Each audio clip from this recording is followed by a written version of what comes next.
I'm Frank Bravo, and welcome to Your Tech Makeover, the podcast that gives you tips and tricks to help simplify and get more out of the technology in your life. Today we're talking about computer backups.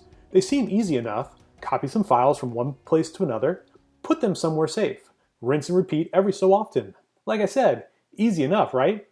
People who know me know that I'm fanatical about backups. I never want to be in a situation where I lose a file. I've recorded this podcast about a dozen times now, and each time I do it, I think, maybe I should add this other piece to it. So let me tell you a story. Over the years, I've had the opportunity to test my own backup plan. There's nothing worse than being greeted with a flashing question mark on your Mac or a Windows boot error. With a good backup, these are just a bump in the day.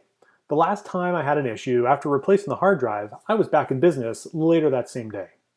Backups are different than archives though. An archive is a copy of a file that's not on your machine anymore. You may want to clear out some space on your computer, so you copy the file from the computer to an external drive and then you delete it. A backup is when you have more than one copy of that file. So my backup strategy is based on 3-2-1. 3 copies of the data on 2 different local devices, think like different hard drives, and one of them being in a totally different location. The reason I like the second copy locally is it makes restoration or putting those files back on the computer, like I mentioned earlier, a lot faster than having to get a true remote backup. In my case for my Macs, the first copy is the file that's actually on my machine. It's the one that's saved to my hard drive.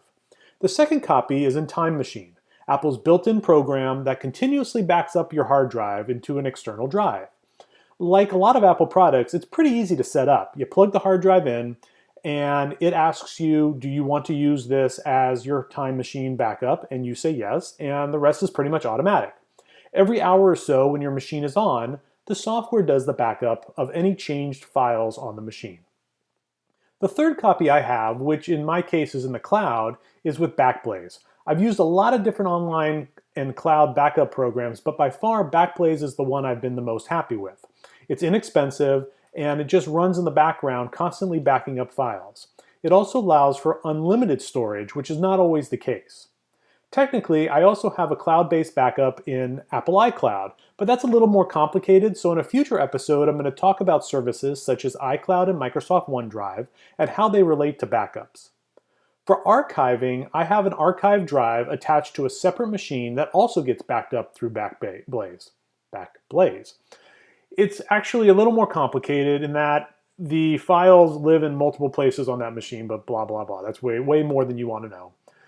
The bottom line is I have at least 2 copies of those files in my archive as well.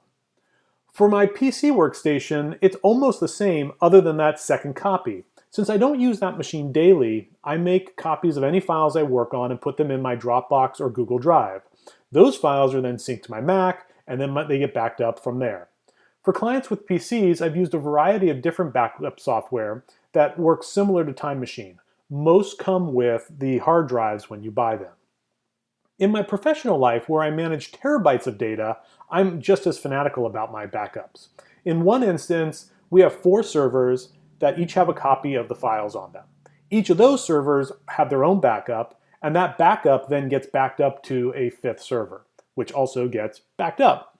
Paranoid? Yeah, maybe a little, but backups are cheap insurance to make sure that important files and unreplaceable images on your computer are safe if there was ever a disaster on the main copy. And by doing some pre-planning, you can make sure that your files are safe. So do you have a backup plan? If so, I'd love to hear from you. As always, if you have topics or other things that you'd like to hear me talk about or cover, please feel free to contact me via email at frank@yourtechmakeover.com. That's it for now. Thanks for listening to Your Tech Makeover. If you haven't already, make sure you follow the Facebook page at facebook.com/yourtechmakeover. That's where I'll put some links about episodes and other information that might be helpful. Before you go, I also wanted to remind you to subscribe to the podcast on your favorite podcast platform so that you don't miss an episode. You can also check out yourtechmakeover.com where you'll see more information about this episode and some of those links as well. If you want to find more information out about me, please visit bravoitc.com. Until next time, I'm Frank Bravo, and this has been Your Tech Makeover.